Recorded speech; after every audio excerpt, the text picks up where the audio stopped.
I'm reading from notes that were done by Anne Walmsley after asking Aubrey Williams to speak to her about his life.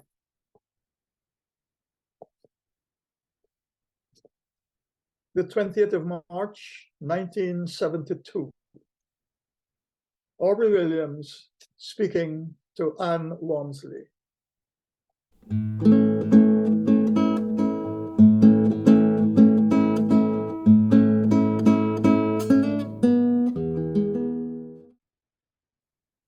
I have been painting from when I was 14 or 15. As early as that, I knew that nothing else would satisfy me. But I had to pay lip service to my father. To him, an artist was synonymous with wastrel. So I studied agriculture. I was very lucky, for the colonial government in British Guyana, as Guyana was known then, had just started an agricultural apprenticeship scheme affiliated to the University of London College. This involved a training of 4 years, mostly in Georgetown. It was a true apprenticeship. We did theory at Queen's College, often studying till 10 at night. And in the daytime, we worked on practical projects of all sorts connected to agriculture. So I left school and started on this apprenticeship scheme when I was 14. Although we studied at Queen's College, the real QC boys looked down upon us very much. They regarded us as quite inferior to them, as agricultural laborers. We could not be in the cricket 11 or anything like that.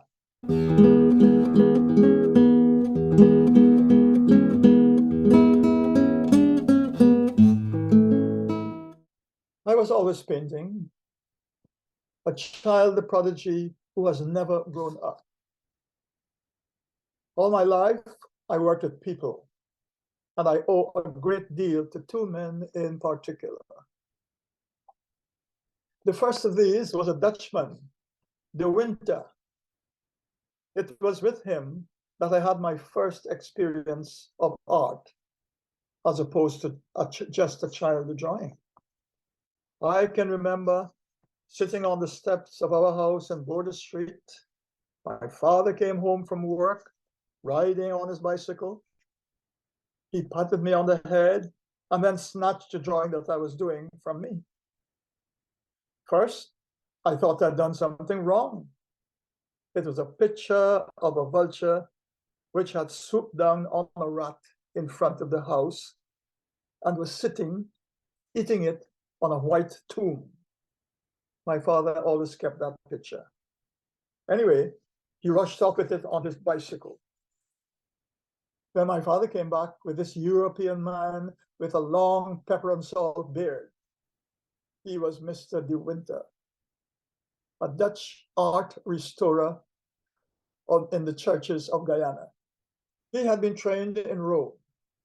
He was one of the greatest teachers in that he didn't really teach. I have always tried to follow the same way with my students. De Winter started coming to our house 2 nights each week. And what have you done this week? He would ask. I would proudly show him. He'd say, nice, and draw the same thing beside what I had done. But he never said anything critical about what I had done. Then he would tell me something to do for next week. Draw some bottles and color them. He visited twice a week until I was about 12.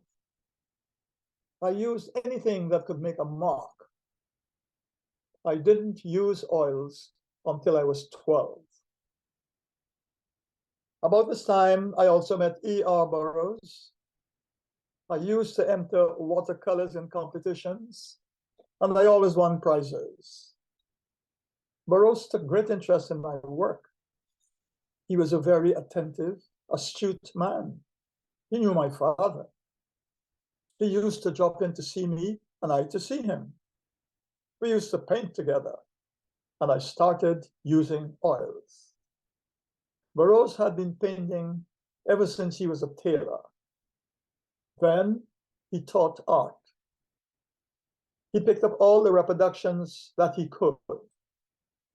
He was very friendly with the European section in Georgetown, and they used to give him magazines and so on, which were all most precious to him.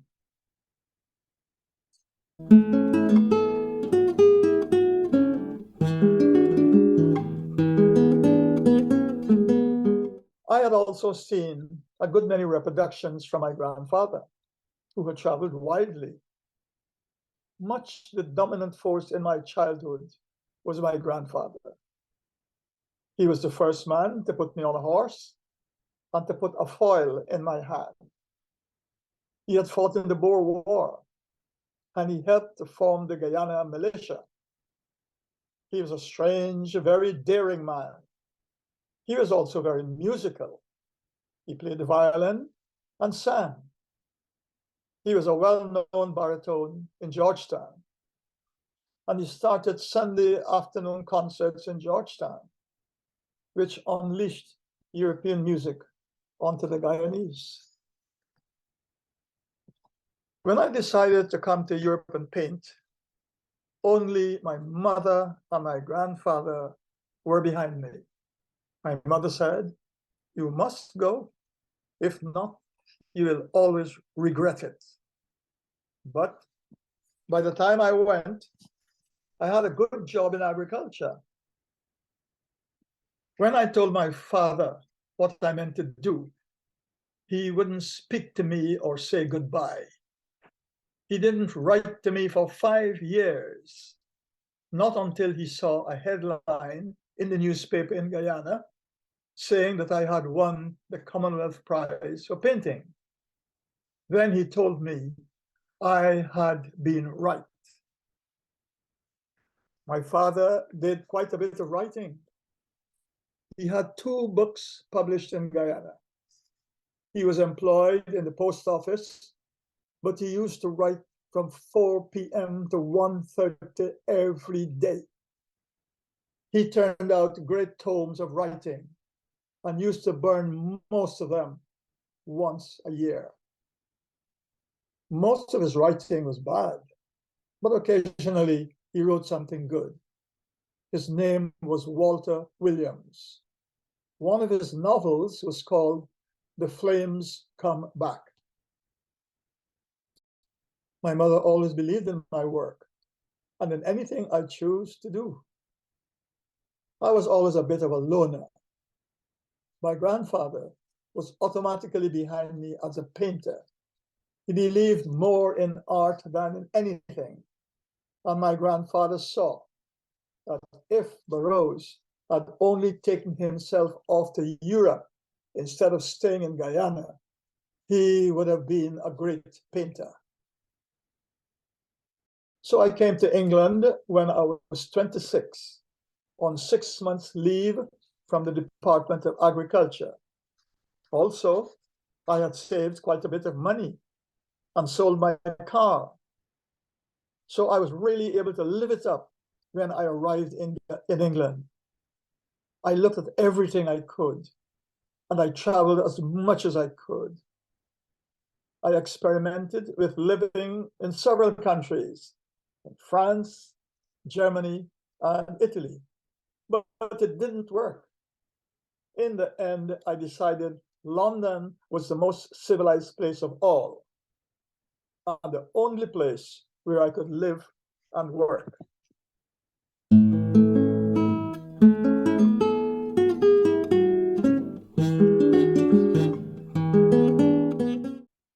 In a sense, I didn't really discover art until I got to know the Warau Indians. By the time I was 17 and a half, I had become an agricultural instructor. I had also become something of a thorn in the side of the government. Cherry Jagan was back in Guyana then, and we struck up a natural friendship. Chadi is an artist monkey. He paints beautifully in watercolors, and he writes good poetry. He drew naturally.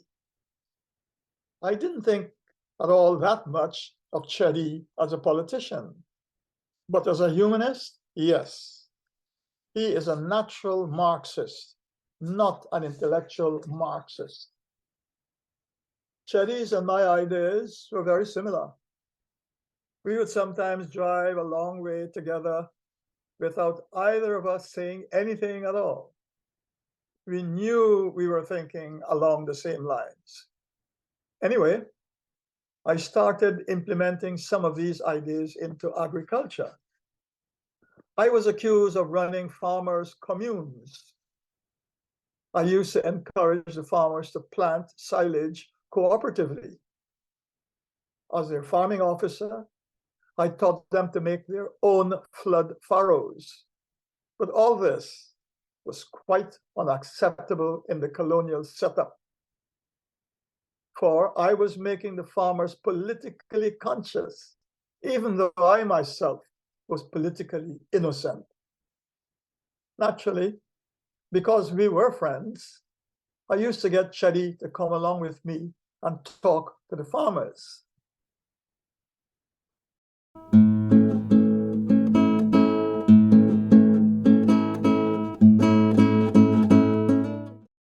As a result of all this, I was transferred to the Northwest District of Guyana. This was the Guyanese Siberia. No one wanted those posts in the bush. It was like a death sentence. I remember the boat which took me up there. I felt I was going to my death. My farewell party was like a wake. I had no spirit of adventure about it at all. When I arrived and saw the government experimental station, my face fell. I could not speak or sleep for a week. The place was called Hosororo, which means noise of water in Warau. I lived at the side of a waterfall in the government quarters. It was a lovely house. I built a hunting lodge on the other side of the waterfall and lived there most of the time. I built that lodge with the help of 25 Indians and a case of rum. They showed me how to build without a single nail, which was the way they built naturally. And I wanted to share the primitive, real experience. Again, I was lucky. Everything blossomed and went beautifully until I clashed with a district commissioner. I was called back to Georgetown and came up before the governor himself, Governor Woolley. But Woolley and I became very good friends, and he ignored all the reports against me from then on. He was an example of the finest type of colonial.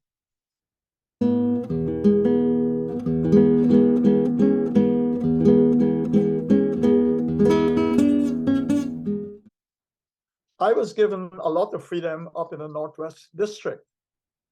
I used to go on anthropological expeditions. Any visitors who came up to that part of the country used to be sent to me. I used to go off up into the bush for 2 weeks at a time. It was in the Northwest District with the Warau Indians that I really stumbled upon art. When I heard the Indians talking about color and form and how man makes things according to his own image, I started to understand what art really is. It is at once the creation of something that has never been in the world before, and yet nothing really new, just a rearrangement. During this time, I did a tremendous lot of painting, which I then destroyed. I also did a lot of writing. I kept a big journal. I did much research on the Warau of an anthropological kind. I came to know the Indians very well. I spoke their language. It has only 15 verbs. Its expression is by conglomerates and inflection. After 6 months or so, I felt completely at home among them. I used to listen to their tales endlessly. These Indians and their life is always with me. I noticed how easy they found it to be surrealistic. The forms of their art, Guyanese primitive art, were such things as decorations on gourds and pottery, basket work, weaving, woodwork, rock drawings. Also, I did quite a bit of archaeological digging in between my agricultural work. I used to find marvelous things, but I always put them back in the ground. I never tried to take any away, for I knew the Indians refused to allow that. This endeared me to the Indians. They sensed how wholly I identified with them. I became quite proprietary about that area where I lived amongst them.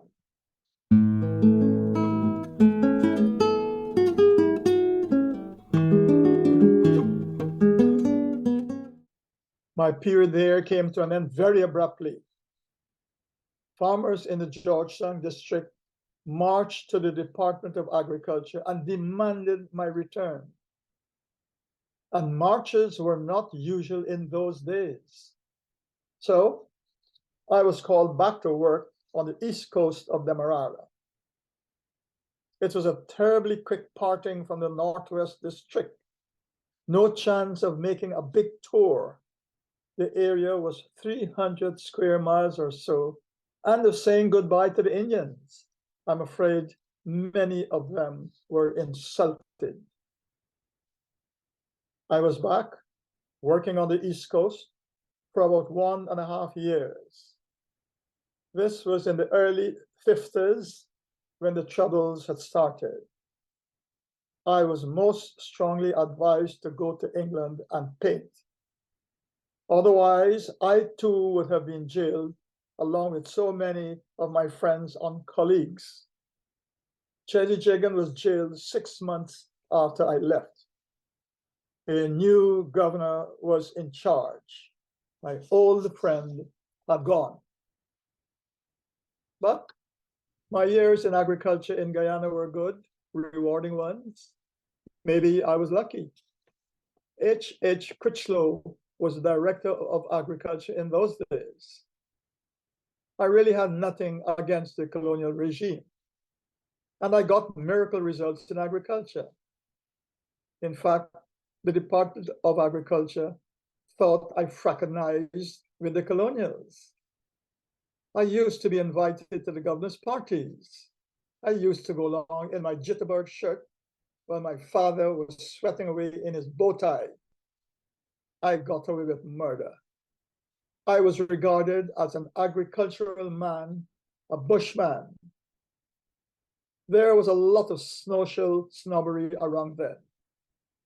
Meanwhile, Forbes Burnham was being a brilliant lawyer.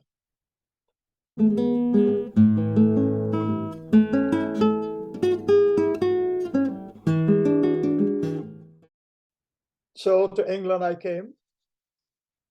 After a year or so, I started off at Leicester University to study agricultural engineering. All they were trying to teach me seemed very tame. After 3 days, I asked to be allowed to take a tractor to pieces and put it together again. My teachers thought I could never do it in the half day which I set myself. But by 5 o'clock, it was all together again. For I had done that sort of thing again and again in Guyana, by lamplight in the mud. Why have you come here? We can't teach you anything, said my teachers. So I stopped studying and just enjoyed the tennis, fencing, and so on at the university. But that was pointless. So I went to the colonial office at the end of 2 weeks and said, there was no point in my wasting my country's money further by staying on here. The next 6 months, I spent tramping all over Britain, working on farms to keep alive, for I was through all my money. I decided to see as much of the country as I could. Often, I used to sleep on hayricks, and I had all sorts of jobs all over the place, including a week with the gamekeeper at Sandringham, one of the country homes of the royal family.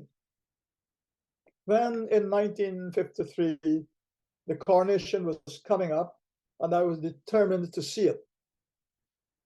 So I got a job with the Gaumont British News as a chauffeur of the Rolls Royce of one of the directors. I was even sent on a special school for Rolls chauffeurs. I found myself transporting the film for the coronation film, A Queen is Crowned. And I did see the coronation.